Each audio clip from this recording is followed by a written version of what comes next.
ngeen wax ci suñ yaay bi suñ maam booy ci lépp donc gis naa ne moom sax dafa dëgër parce que lii ñu koy wax ci sa kaw te boobu ba léegi gisuñ say rongoñ di génn kooku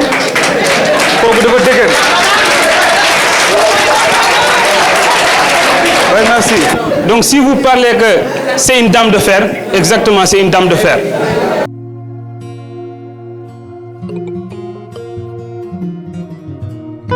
salaamaaleykum mbokk yi ñu ngi leen di nuyu ci seen télévision à Bargny tey nag boo leen gisee ñu ñëw tey dafa nekk ab événement boo xam ne événement bu rëy la bis bu rëy ñan ñoo ko def mooy les anciens de l'école Bargny fii ñuy sargal jigéen ci weeru jigéen ji jigéen joo xam ne ku màgg di bàjjen di yaay di mbokk ñëpp ñu ne kan la ñu ni madame Samb ne Fat Niang moom la ñoom ñooñu nga xam ne dañoo jaar ci ay loxoom mu jàngal leen ñoom ñoo ko fas yéenee sargal tey ci présence su kan monsieur Djibril Faye muy maire de la commune de Bargny ak toute la communauté donc mu doon loo xam ne lu rafet lay doon léegi nii dinañu dugg ci biir cérémonie bi waxtaan ak ñi nga xam ne ñoom la ñu war a waxtaanal ñu nekk ci weeru jigéen ñi tamit ki ñuy sargal jar na ko donc léegi lay doon muy sargal ki nga xam ne mooy madame Samb di Fat Niang.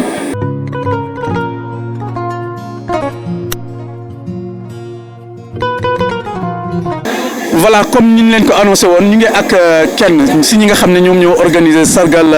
madame Samb di Fat Niang mu doon bis bu rëy waaye man dama koy bàyyi rek mu présenté wu moom ci amical bi la bokk tey ñu wax ñu rek lan moo waral tey jii nii ngis bi nekk tamit ci weeru jigéen ñi ngeen ñëw di sargal ki nga xam ne tante la bàjjen la mbokk ñëpp. maa ngi nuyu ñëpp di la ziar di sargal waa comité bi yëpp di ñaanal ñëpp jàmm di ñaanal nag. Samb la ñuy ñaanal mais aussi dañuy ñaanal Karim Niang parce que groupe bi bu amee yàlla ak moom la moom moo contacté ñëpp créé groupe bi ñun ñëpp ñu nekk si nekk génération 75 ba 74 ba 85 donc ñun amuñu lu fayam lii moo ñu ko def retrouvailles yi ñun ba ñu gëjee gisante kenn xamul kañ la ay at a ngi nii ñun ñëpp am nañu ay sët ñi am nañu ay sëtaat presque. man loolu laa doon wax léegi mais lu tax. ñu choisir madame Samb. madame Samb dafa marqué suñu passage ci école de filles fii ñun ñëpp jàngal nañu te dafa nekk une éducatrice boo xamante ne ñun madame Samb amuñu fayam ñun bu ñu daan gis madame Samb ci mbedd sax dañuy daw tellement que madame Samb dafa amoon rigueur ci jàng bi boo jàngul day dem ba sa waajur woo ko boo amee problème sax moom day jël alalam di ko def ci ñun xam nga dafa marqué suñu passage fii au niveau des écoles de filles loolu moo tax ñun ñu choisir que parce que ñun ñëpp la marqué ñu ne bon nañu jël def ko sargal nañ sargal ñëpp mais moom la ñu gën a choisir pour ñu njëkkee ci moom def sargal bi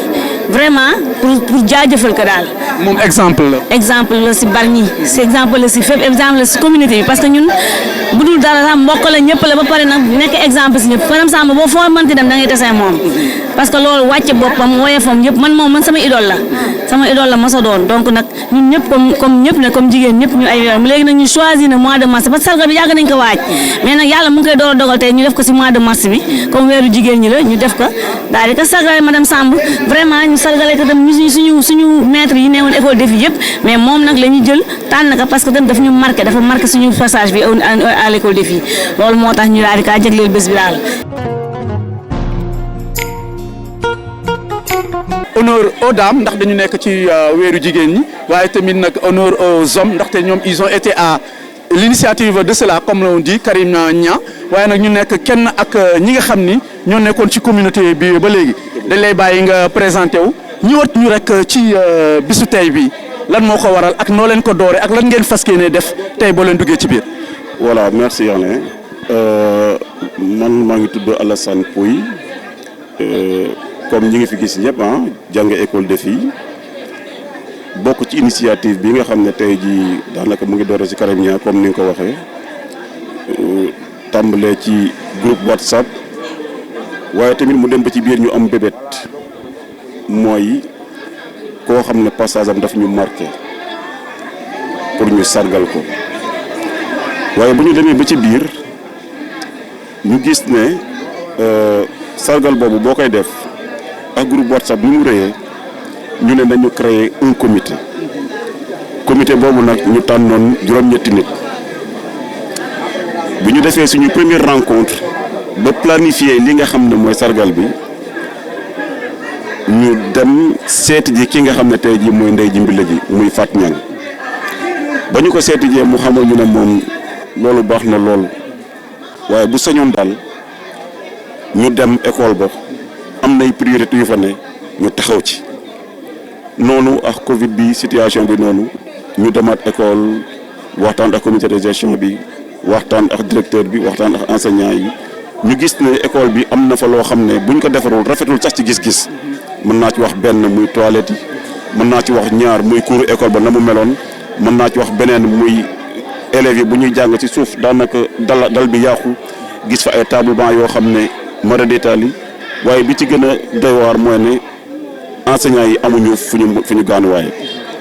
loolu yëpp nag ñu ànd ci ak comité bi ànd ci ak anciens yi vraiment def ay cotisation volontaire ba yàlla dimbali ñu la nga xam ne moo ñaawoon ci école bi ci wàllu toilette ñu defar ko ba mu mucc ayib la nga xam ne moo nekkoon ay table banc nekk fa déficit ñu defar ko ba tey jii boo fa demee amul benn table banc bu fa manqué classe yi nga xam ne dafa xawoon a yàqu tamit yàlla dimbali ñu defar ko ba tàmbali sax ay toilettes yoo xam ne tey jii enseignants yi ñoom ñoo fa war a dem bon daal di wax ne rek ginnaaw sargal bi li ñu bëgg tey jii mooy wane ñëpp que ne bu ñu demee bay sargal nit jaar-jaaram mooy tax sargaluñu ko ngir ndono sargaluñu ko ngir famille mais dañ ko sargal ngir li mu jëf ñëpp teg ci bët moo tax bésu tey bi c'est une journée spéciale.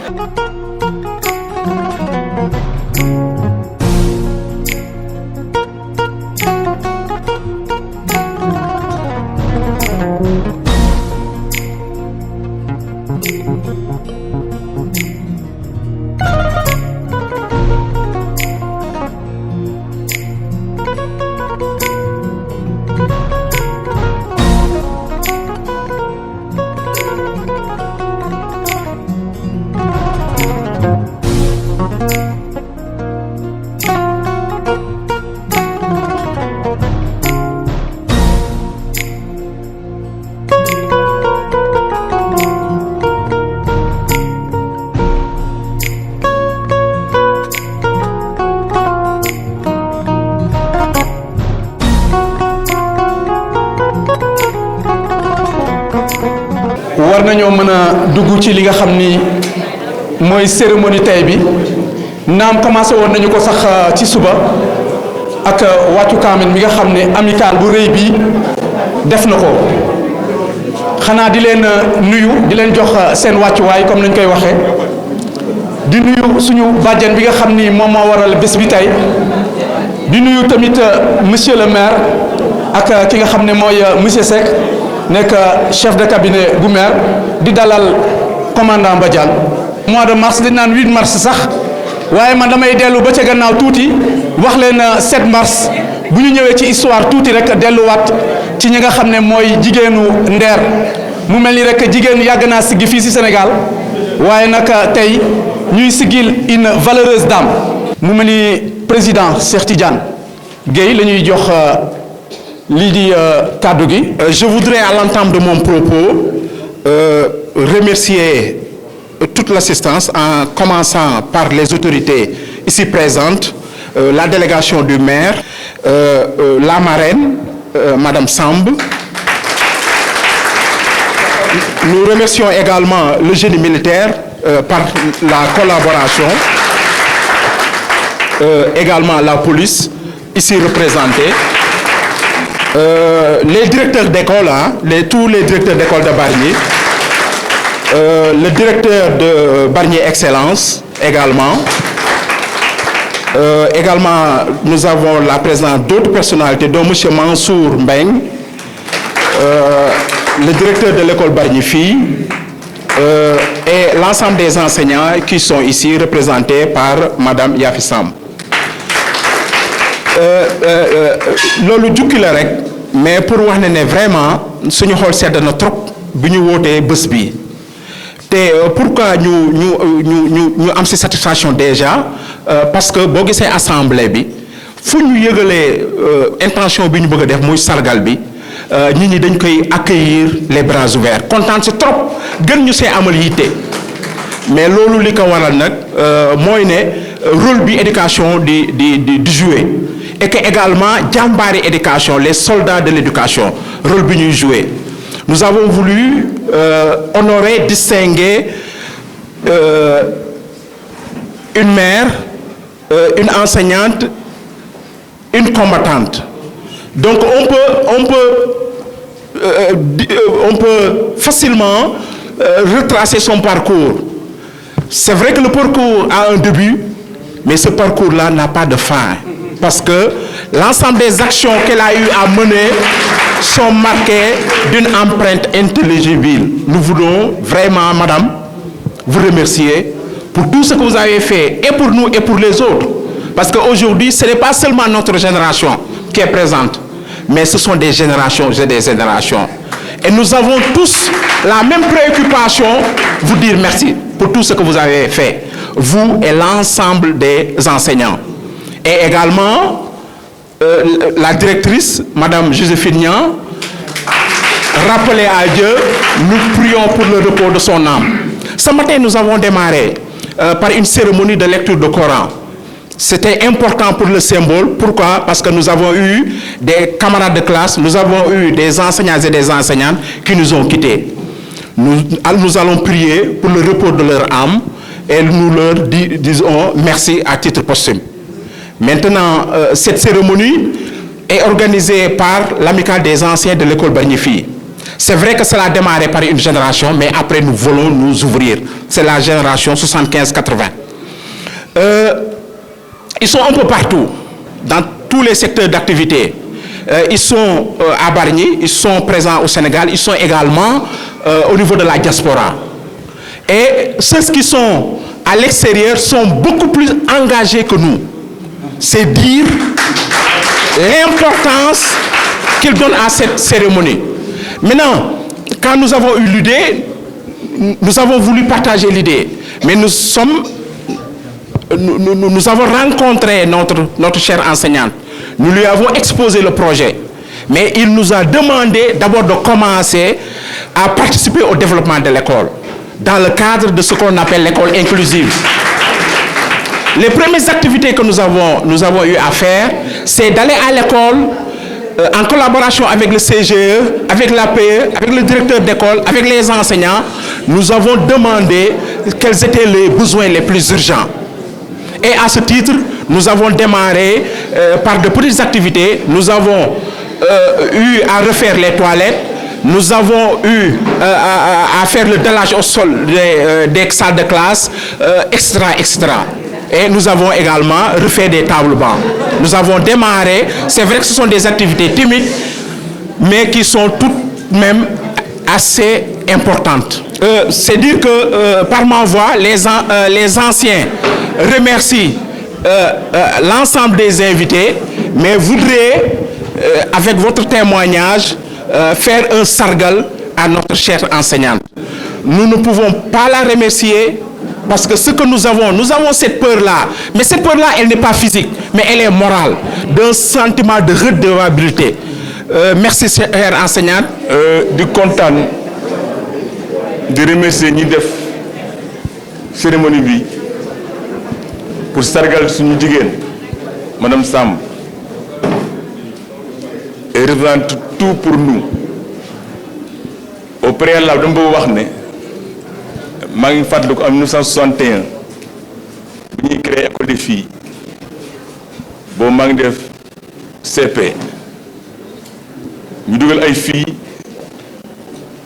def leen 6e ñu toog ba novembre ñu jël une cinquantaine yóbbu leen pour créer école des filles ñooñu Ndeye Seck si la bokk Yeneb Samb si la bokk ak ñu bare kooku sama kanam la donc nga xam ne école bi yàgg nañ ko xalaat su ngeen demee nag ba sargal ñii parce que jàngalekat kenn mënu ko fay. Enseigner est une mission divine képp kuy jàngale xamal ne yaa ngi def loo xam ne yàlla rek moo ko yeeyoo dañu wax ne kiy jàngale mooy defar ruu nag suñu borom moo ko créé jàngalekat bi da koy embellir rek donc ñun ñëpp dañuy xool bu jàng amul woon fan lañ jëm foog naa dañuy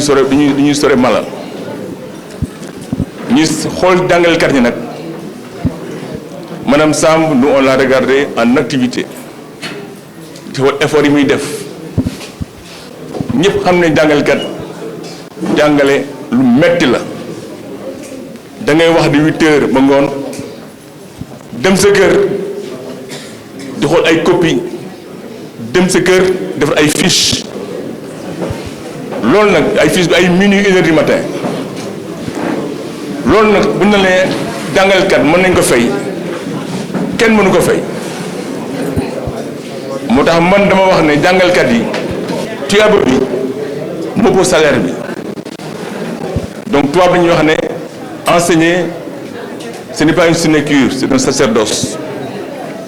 ku bëgg xaalis doo jàngale ku bëgg am ay milliards doo jàngale waaw et jàngale nag dafa am loo xam ne yow sa bopp moo lay tu t'épanouis à travers li ngay jàngale jël ay xale yu ndaw comme ñun dugal leen bi ñu am xam-xam kooku sant yàlla te je dis à Bargny nag Bargny l'enseignement a été un enseignement de qualité donc bu ñu sargalee ku mel noonu une enseignante da nga di ñaax enseignants yi fi ne ndax ñu am nit ku ne da nga am wéruwaay nit ku ne dafa am si yoo xam ne un exemple ngay xool góorgóorlu xam nga madame Niang bi mu demee retraite yàgg na ngeen togg seen xel nekk ci moom pour ngeen sargal ko loolu nag ñun ngeen ko defal pour la mairie la commune parce que yii commune moo ko war a sax organiser dana war a ñëw rek ngeen na ko monsieur le maire ñun lii lañ bëgg a def voilà lii lañu soxla mu def ko parce que obligation la ci moom parce que compétence transférée la nguur gi mu ne ko monsieur le maire à partir d'aujourd'hui lépp luy jàngale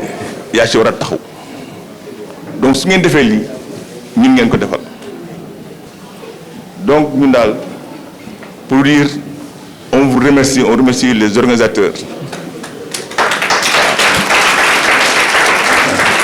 di leen ñaax nag lii gën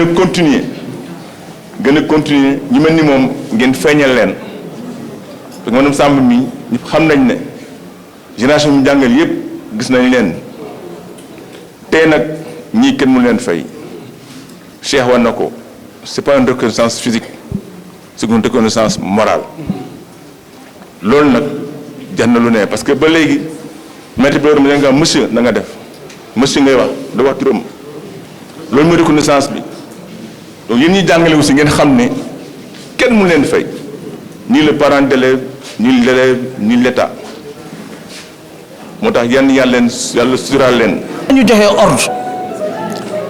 si sax mbaax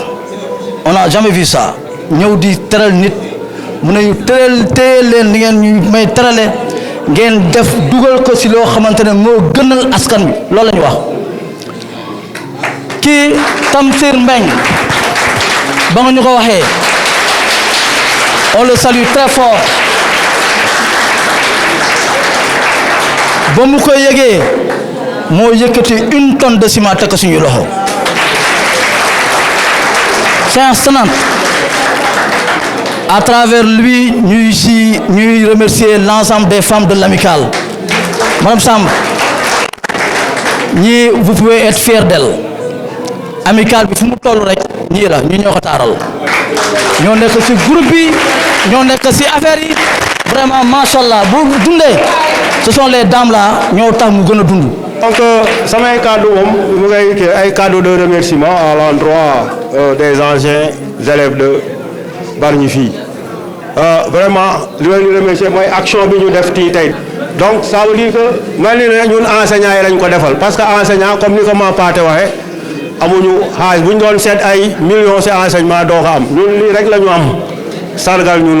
donc li ñu defal ñi tey madame Samb dafa mel ni tey ñun lañ ko defal ñun enseignants yëpp donc au nom de tous les enseignants de l'inspecteur de Diamniadio et au nom de tous les enseignants vraiment ñu ngi remercier les anciens élèves si action bi ñu defal suñu collègue et di remercier aussi ancien amical bi si action yi ñu def bon yi ñu projeté ne résumé na lépp bon au début à la rentrée militaires yi ñëw nañu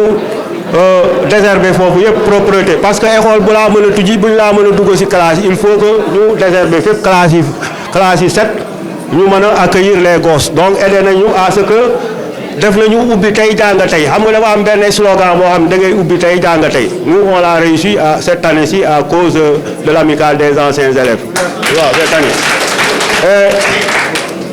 ku ne élève aussi nga ne environnement parce que environnement aussi école dañ ko war a defar ba ko que soit mu nekk une école accueillante que élève bu ñëwee mën fa toog parce que kuy toog 5 heures de temps wala 7 heures de temps ci école war na am toutes les conditions nécessaires pour être à l'aise moo tax bi ñëwee gis toilettes yi ni mu mel ñu ne vraiment dañuy ñëw aider ñu à ce que ñu am ay toilettes fonctionnelles def nañ ko ba réhabiliter toilettes des élèves même image bi ngeen wane nii première kii bi ñun mooy la toilette des enseignants ba léegi fa la ñuy dem toilette boobu ñun enseignants moo tax les enseignants des fois luñ fa bëgg a dem ñuy génn di dem mooy première kii bi ngeen di gis ba léegi ñu ngi fay dem les enseignants parce que les enseignants n'ont pas de toilette vraiment fonctionnelle bi ñu gisee loolu ñu ne vraiment dañuy defar ay toilettes ils sont en train de construire 4 box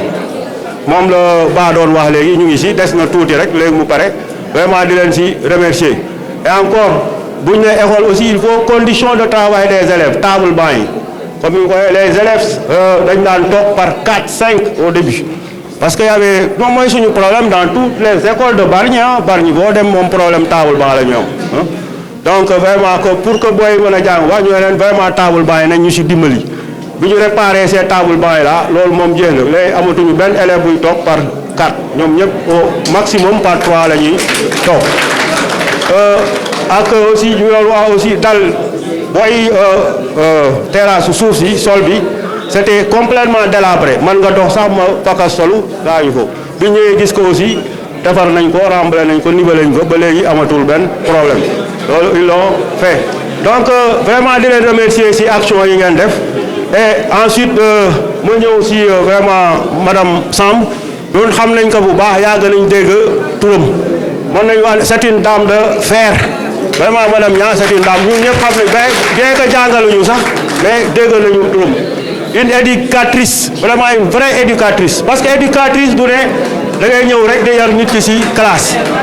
même en dehors des classes daf lay yar ah te du ma wax ne yéen ñi anciens élèves yi rek la yar ba naa wax ne elle a éduqué toute une population parce que yéen ñi fi toog ñi yëpp une population parce que yéen ñi fi toog am ngeen i doom yar nga leen bu baax am ngeen i sët ñoo xam ne yar nga donc du yéen ñii rek la yar na toute une population donc vraiment sargal bi daf ko mérité ñu siy kontaan trop et lu mooy di ko ñaanal vraiment yàlla dolli ko wér fan wu gudd vraiment ñu koy xool vraiment ab exemple la bu ñu doon ñëw si école yi di gis les enseignants d'aujourd'hui vraiment mënu tirer exemple si ñoom. dafa mel ni man ngeen ko defal à travers man ngeen ko defal toute la communauté éducative ngeen ko defal tous les parents d'élèves et l'UCGE ngeen ko defal tous les directeurs d'école ngeen ko defal tous les instituteurs clé en main ngeen ko defal n'est-ce pas képp ku nga xam ne kii école saf na la safoo nga ko li ngeen def nii dafa am solo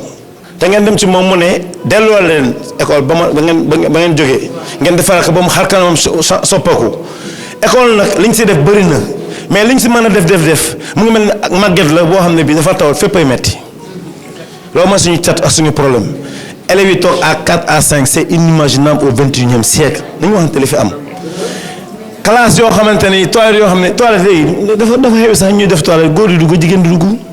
toilette séparée la ñu wax xale yu jigéen yi ak seen bërëb xale yu góor yi ak seen bërëb te muy set mel na moo mel di xeeñ lu neex école dafa war a nekk école lieu ba nga xamante ne bi un havre de paix xale bi buy ñëw moo xam ne fii dafa neexe dugg am xeet gu neex mu nekk à l'aise lekk ba suur naan ba mandi am na loo xam ne nag déjà muy yanjee yëpp 8 mars bi kontaan naa si yéen ñi jigéen mais nag mu des dafa am lu des moo di xale yi da ngeen di fay ngeen bàyyi lañu ñëw école jox leen 100 francs wala 150 wala 200 du ñu ndekki du ñu tàngal lu tàngal def seen biir loolu baaxul na ngeen jox ci loolu fu ma nekk dama koy wax. ma laajee yaay kan damay wax ni man maay seexu madame Samb Fagnan bu Bargny yàlla moo ñu boolee 1960 1961 ca cours école normale bu Tëngéej Germaine Le Goff moom mu jóge Bargny man mu jóge Tëngéej yàlla boole ñu bés boobu date bi ma leen wax jàpp leen ko bu baax 1960 61 ba 2022 dama yëkkati sama loxo ni man maa am amitié bu sincère moom dina yëkkati loxo wax ka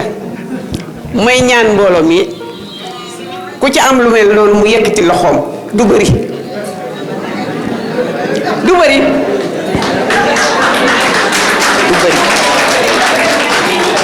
loolu yëpp nag du mën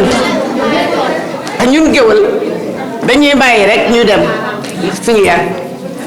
bàyyi ñu ci lu ñu neex lépp moom mii la moom moo jàpp te bàyyiwul Fatou lii ñu lay defal nii du chance sa mérite la danga ko def ci Bargny danga ko def ci Iden Rufisque 2 maag yow ñu daan ànd di liggéeyal inspecteurs yi yow lii tuuti na élève dina dawal otoom ñëw ba ci sa kër jox la paasu màkk muy ñaareelu paasu nag suñ jëkkër ju baax ji Omar Samb bàyyiwul kenn yóbbu njëkk la yóbbu màkk maa ci xam dara man maa ci xam dara Fagnan jomb la nag ma dajeek benn élève mu oodoo saagam ma ne ko yow ban école ngay jànge mun ma école élémentaire bu Fat Samba Niang ñu tuddee la école fii ci Bargny jomb la ma di la ñaanal yàlla na ko yàlla def monsieur le maire c'est un message ñu tuddee ko école fii ci Bargny jomb lii ñu la defal nag ñan yàlla nañ ko bokk bëgge ñun ñëpp man nag dañ ma yóbbante bu diis moo tax bu ma nuyoo mbooloo mi yëpp maa ngi gërëm ñi fi toog ñëpp ngeen mbaal ma nag ndax monsieur Ndoye su ma yóbbantee si madame Samb mu jaar samay loxo dama naan du ma ko réussir mënuma ko réussir waaye dinaa jéem je tâcherai d'être fidèle au verbe que monsieur Ndoye m'a confié et qu'il a jalousement posé entre mes mains. Donc, je m'en vais vous lire ces mots-là. Distingués invités, mesdames, messieurs, au nom de Babacar Ndoye, ancien directeur de l'école Mervi, ancien directeur de l'école mixte, j'en passe, et entre autres, je vous salue. Wama shahibna ila bima alimna, dit le Coran. Nous n'attestons que ce que nous savons. Ainsi, porter un témoignage sur Madame Samb est assez aisé. En la taquinant, il y a de cela quelques années, nous avions recensé ses homonymes. Elle était au nombre de 19. Qui dans la salle a la prétention d'atteindre ce record? Ah, je ne le sais pas. C'est dire la haute estime dont elle jouit auprès de ses parents, amis de longue date et simple connaissance. Cette mère Teresa a investi et s'est toujours investie par la compassion et son abnégation auprès d'eux. Par pudeur, je ne citerai de nom de gens qu'elle aurait accueillis ou recueillis, aidés ou logés chez elle. Sur le plan syndical, la Lionne du Sud-Est a été de tous les combats. Ce qui lui a valu d'être affecté arbitrairement à Dakar en compagnie de son ami M. Lamine Ndong, que je salue au passage. Sur le plan professionnel, Son cursus doit inspirer les jeunes par son dynamisme, sa quête du savoir et sa ténacité. Sortie de l'école normale des jeunes filles, en tant qu'instructrice adjointe, elle a gravi tous les échelons pour être portée au grade de chevalier des palmes académiques. Telle est brièvement Madame Fatou Niang, joviale et disponible, une dame au cœur d'or. Toujours prête à dérouler le fil d'Ariane, de l'arbre généalogique au gré de rencontrer fortuite tous les natifs de Bargny. À vous, organisateurs de cette belle cérémonie, chapeau bas. Vous avez honoré une icône, une pionnière. Merci. Voilà, merci monsieur Abdoulaye Ndoye moom moo représenté ki nga xam ni mooy waajuram bu góor muy Babacar Ndoye. te sama taxawaay du taxawaayu commandant te sama taxawaayu doom la taxawaayu wóllëre la taxawaayu nit koo xam ne da ngeen sekk teraanga moo tax ma ñëw teew fii di wax ne madame Samb mi di Fatou Niang maa ngi ko xam je pense en 2016 boobu maa ngi doog a ñëw Bargny ñu ma invité ci benn journée d'excellence def naa ne Souleymane Assou Diagne moo ko organisé woon defoon ko la marraine bi ma ñëwee ñu won ma marraine bi posture bi rek moo ma njëkk marqué ma bàyyi xel nit ki bi mu ñëwee jël parole ñu defal ma cursusam boobu laa daanoo leer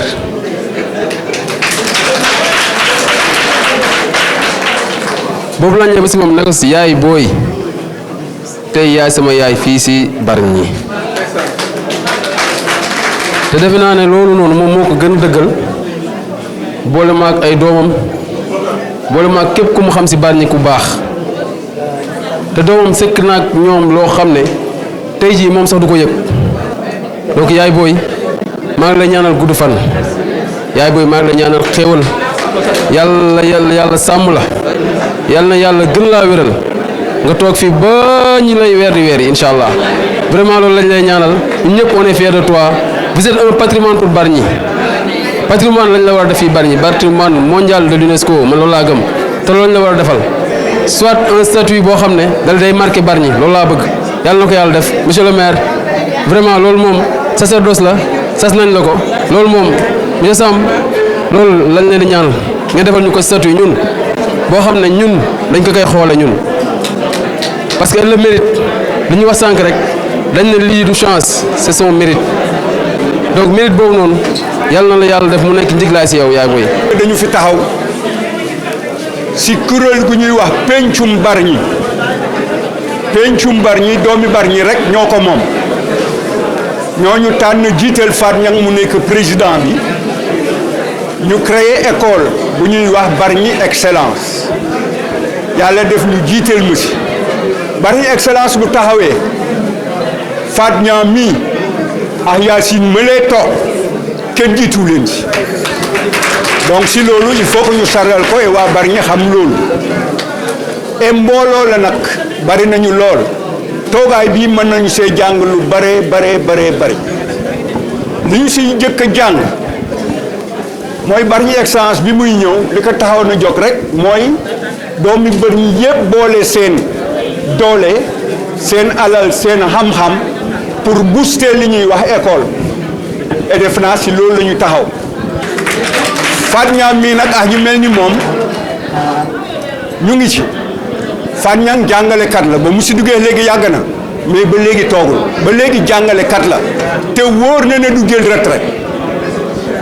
parce que fu tànk kuy jàngale taxaw mu ngi sa wet di la am ay conseils lu mu lay jox moom loolu la ni ngeen ko waxee maam la si dëkk bi la te wax si moom jafe na jafewul lii tax nag man ma am problème mooy tey Fatou Niang bu ma ne woon ne est-ce que man mën naa wax lu ngeen xamul si Fatou Niang la may xaar certainement mooy yépp xam ngeen ko comme ni ma ko xamee xawma si moom lu ëpp li ngeen xam Fatña bii bu taxawee ne man maay Bargny mën nañu kaa nangul boo génnee fii ku mu tasel mu ne sa maam ya commencé sa maam ya di wax ba yëg sa si yow donc Bargny gépp la xam te ñooñu wax ñëpp la bokkal donc kañ bokk naa Bargny gépp donc moom mooy Bargny te nag taxawu na ko taxawu na xale yi taxawu na mag yi Fatña bi ñuy jàng moo ñu jiitu woon mooy sunu mag ñu topp leen ñoom ñu admis mu wax jekk je crois école normale mais loolu ñun daf ñu gën a jox courage ne nañ gën a jàng pour nu rookaax moom mu jàng ba yeekal demul fenn ci Sénégal Bargny la dellusee li ñu si def ci moom mu def ko ci doomi Bargny et tey nag loolu mu liggéey feeñ na parce que amical bi toog tey di ko defal sargal bi wan na ne rôle am ba mu waroon jouer évidemment joué na ko yar na jàngale na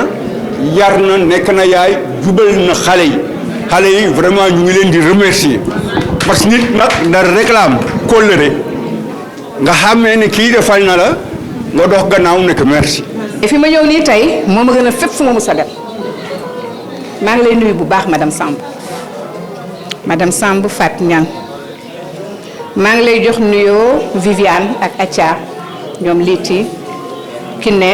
ñoom ñëpp woon nañ ma kenn par kenn ak Kondito nee naa ñëwal tam pour seen yaay parce que aussi elle est marraine aujourd'hui ci sa wet maa ngi lay nuyu ñu joxe ma fii ci Bargny nga di ma jàngal ba pare di ma xoole bëtu waajur ma yoma woon dara aw moon droit ci faute aw moon droit ci erreur aw moon droit ci mauvaise tenue aw moon droit ci wax lu ñu may dabe aw moon droit ci wax lu ñu may yedde aw moon droit ci mauvaise note. Je n'ai pas souffert à l'école des filles de Bargny, mais je me suis formée à l'école des filles de Bargny. Je suis aujourd'hui ce que je suis grâce à vous. li ma am ci àdduna yëpp Bargny laa ko jële lépp Bargny laa ko jële parce que fi laa mën a taxawaat tey livre j'ai écrit 3 livres mais les 2 sont sur l'école des filles de Bargny defaguma benn édition mais ñaar yëpp ci école des filles de Bargny rek la tënku jéggiwu la yow madame Niang école ngeen jàngal ñu àdduna jàngal ñu respect jàngal ñu ragal jàngal ñu jomb jàngal ñu moytu soog ñoo jàngal école. Ce jour-là bu samay doom nekkoon Sénégal ñoom ñëppay ñëw parce que chaque jour seen problème ak man mooy nan laay def bay dépasser certaines situations ñoom loolu mooy seen problème ba léegi ma ne leen je suis passée entre des mains qui pour servir ont souffert. Madame Samb a souffert pour servir. Elle a souffert pour être ce qu'elle est. Elle a souffert pour exister ici en face de moi à l'école des filles de Bargny. Elle a souffert pour donner le savoir. Elle a souffert jusque dans sa chair pour permettre aux jeunes gens que nous étions d'être ce qu'ils sont aujourd'hui. moo tax fu ñu toll ñu ngi bàyyi yàlla xel man dama la bàyyi xel parce que tu as fait de moi ce que je suis. Tu as compté dans ma vie. À chaque épreuve sa kanam laa indi teg ko parce que tu as eu des épreuves devant moi. li ma fi dégg en tant que jeune ça m'a encore motivé et au-delà ci li ngeen wax ci suñ yaay bi suñ maam booy ci lépp donc gis naa ni moom sax dafa dëgër parce que lii ñu koy wax ci sa kaw te boobu ba léegi gisuñ say rongoñ di génn kooku dafa dëgër. Oui, merci. Ah oui, merci. Merci beaucoup. Oui, exact. Vous voyez. Donc, elle vient de confirmer ça tout à l'heure, qu'elle a fait 10 ans au camp. Donc, si vous parlez que c'est une dame de fer, exactement, c'est une dame de fer. Franchement parler. Et comme nous l'avons dit, enseignants yi kenn mënu leen fay parce que ñun ñëpp ci loxo enseignant lañ jaar ba tey mën a taxaw tey fi ñu taxaw nii donc yaay booy ñu lay ñaanal yal na la yàlla may fan yu gudd ak wér njaboot ji nga xamante moo nekk ak yow yal na leen yàlla sàmm te ñoom tamit yal nañ fi nekk di lay tete ba ci kanam kanam kanam parce que nuñ ko waxee rek yow royuwaar nga monument nga kon ci loolu rek continuer di jàngal parce que enseignant moom du retraite parce que mu ngi ci feene école ba mu ngi ci kër ga te mu ngi fépp. 1953 ba 59 la ñëw école Miss de Bargny moom 1960 ba 64 la dem école normale des jeunes filles de Rufisque. C'est pravda 1964 1965 foofu la dem am BEPC 1965 1966 mu am CFP Rufisque am 1967 CAP 1986 mu am CAP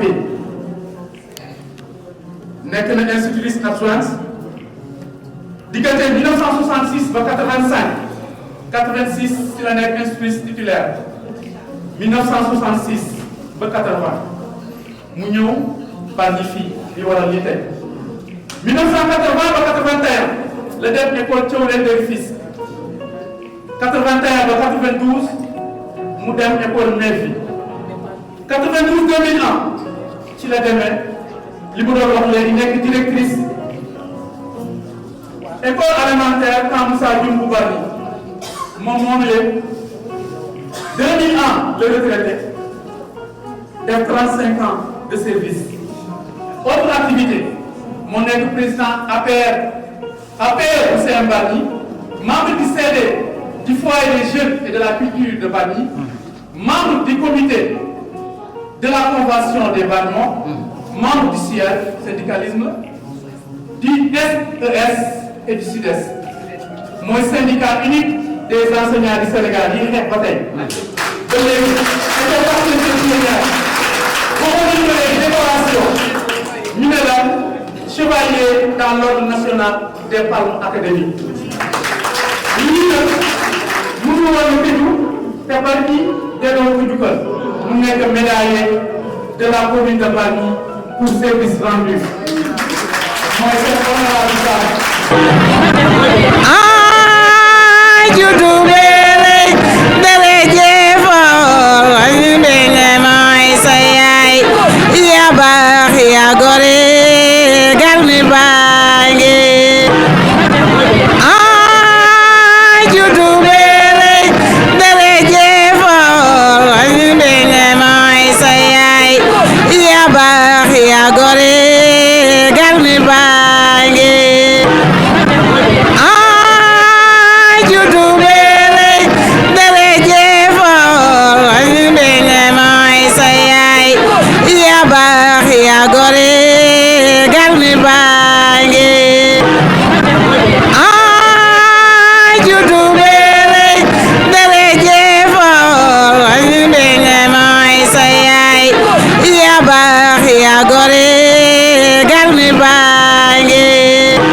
Je retiendrai tout simplement que l'enseignante que je suis devenue, c'était une vocation. Étant natif de Bargny, judo Bargny, yaro Bargny, magge Bargny, jangé Bargny, avec une double mission à jouer dans ma carrière professionnelle. Car, comme vous le savez, Bargny ben bopp la. Et les enfants qui étaient dans ma classe ou dans mes classes, dans mon école, étaient certes des élèves, mais également des frères, des sœurs, des neveux, des nièces, en résumé, des parents.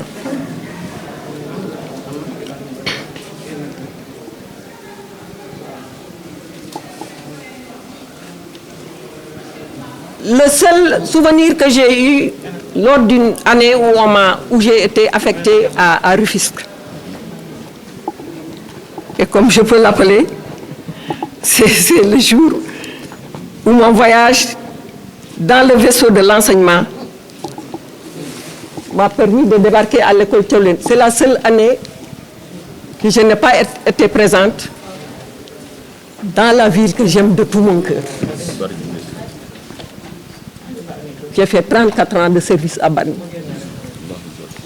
Entre l'école de filles, 14 ans, l'école Merville, 10 ans, et l'école du camp militaire, 10 ans. C'est l'occasion de parler aux chers parents.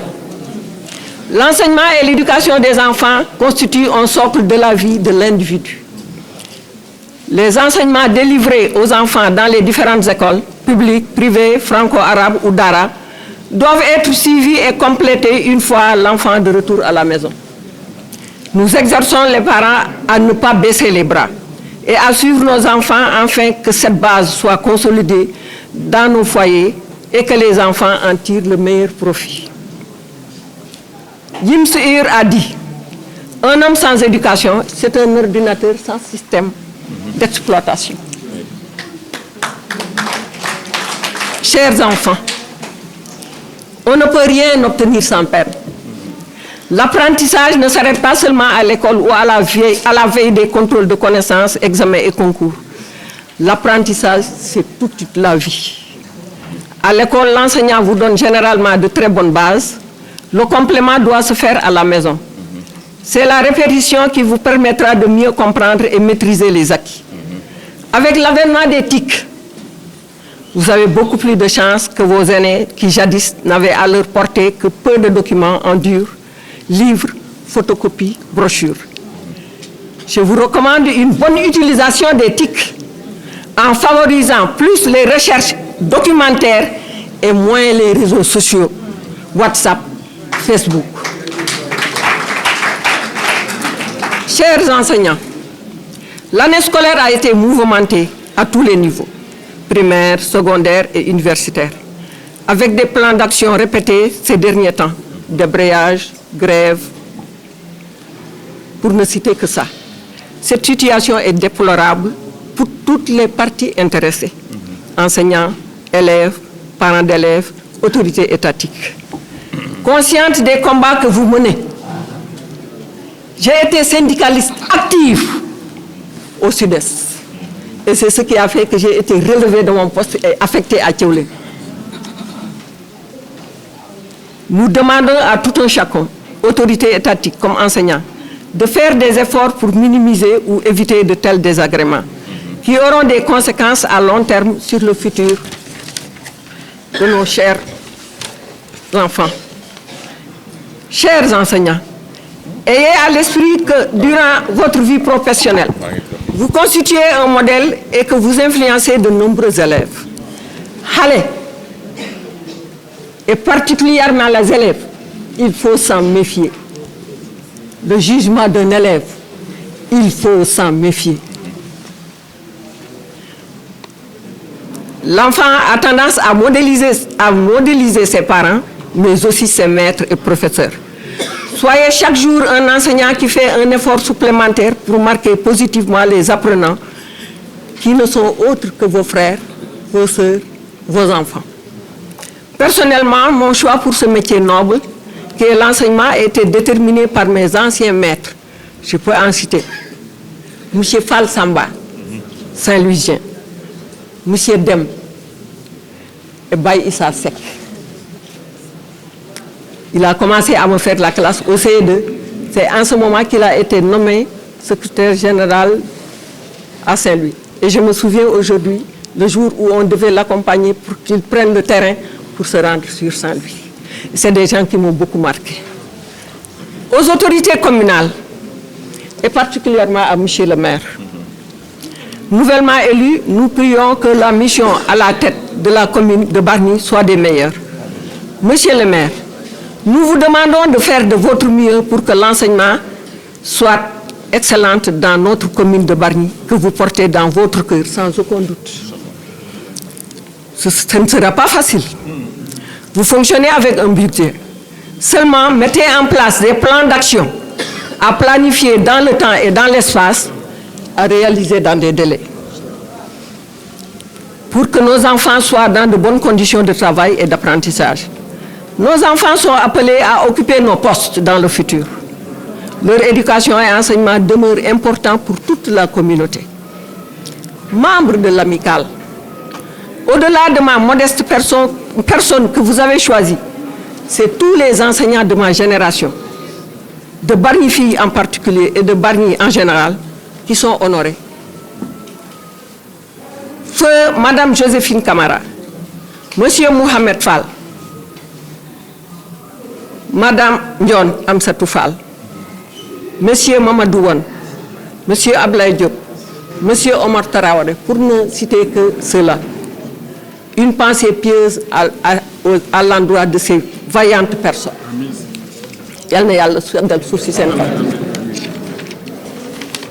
C'est l'occasion de vous redire aussi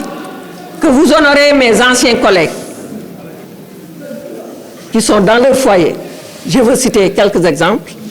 Il y a Lamine Ndong, Ablaye Keita, Raymond Kaboy,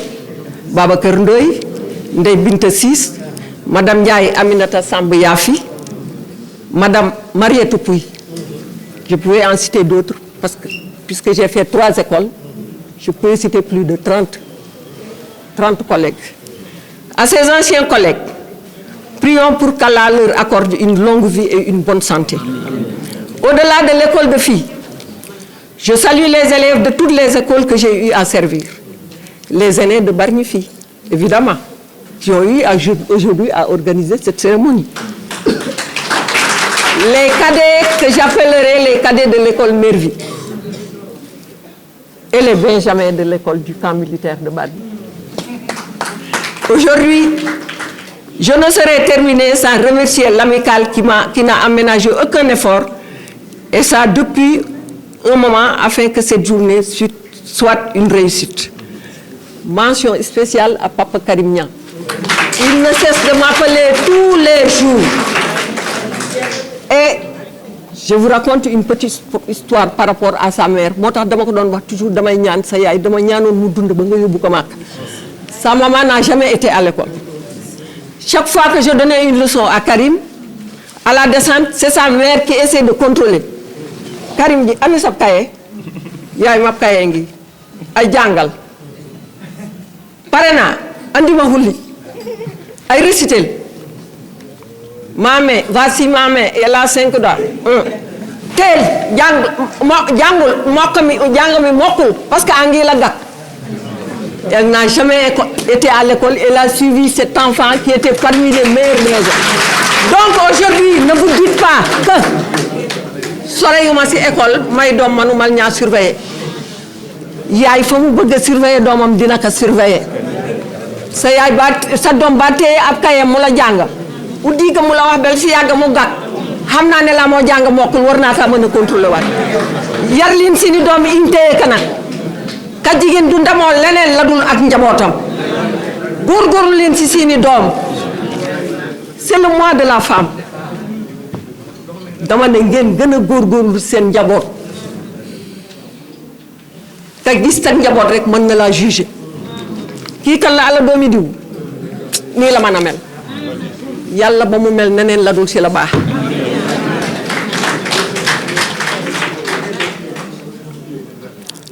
Donc je dis mention spéciale à Karim qui est à l'autre bout de la planète nekkul sa Bargny de mu nga Italie. Il m'appelle tous les jours. Et avec ce type d'association que vous avez créé, les Bargnois peuvent booster l'éducation à Bargny, car l'amicale a eu à participer à la construction des toilettes que vous venez de montrer aujourd'hui, la réhabilitation des salles de classe, la confection de tables-bancs et autre chose. Et je sais que, comme j'ai dit la première fois que vous êtes venu me rendre visite, je dis que ce que vous êtes en train de faire là, li la dernière,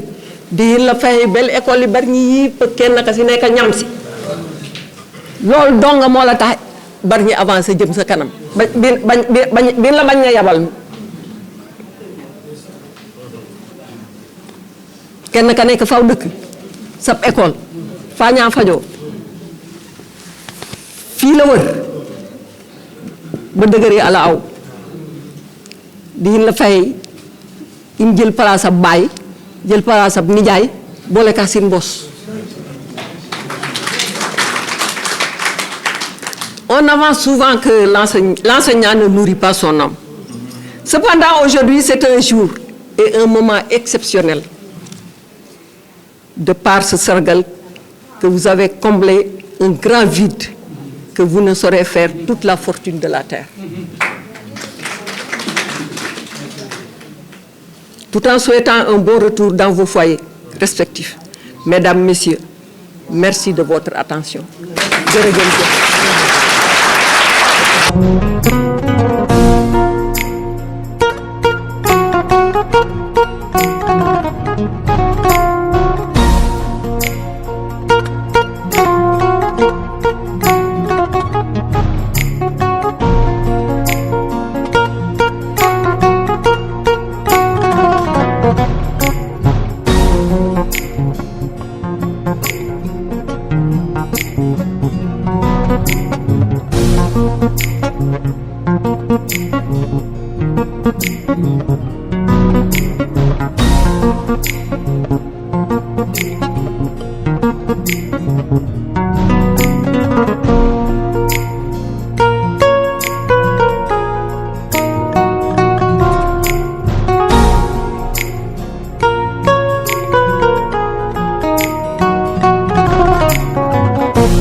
Et là, donc, tableau bi, ces braves dames de l'amicale, ñom ñoko jël jox ko madame Samb. Waye li dañ koy gërëmé Papissa. Papissa, grand artiste. Et là, il est là-bas, Papissa. Voilà, mu ngi noonu.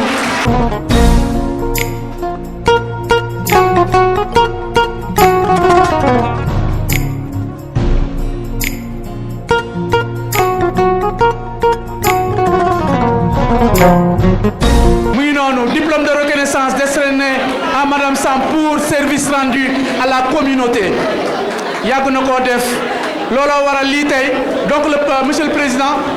muy noonu ñu signé ko ce 26 mars 2022.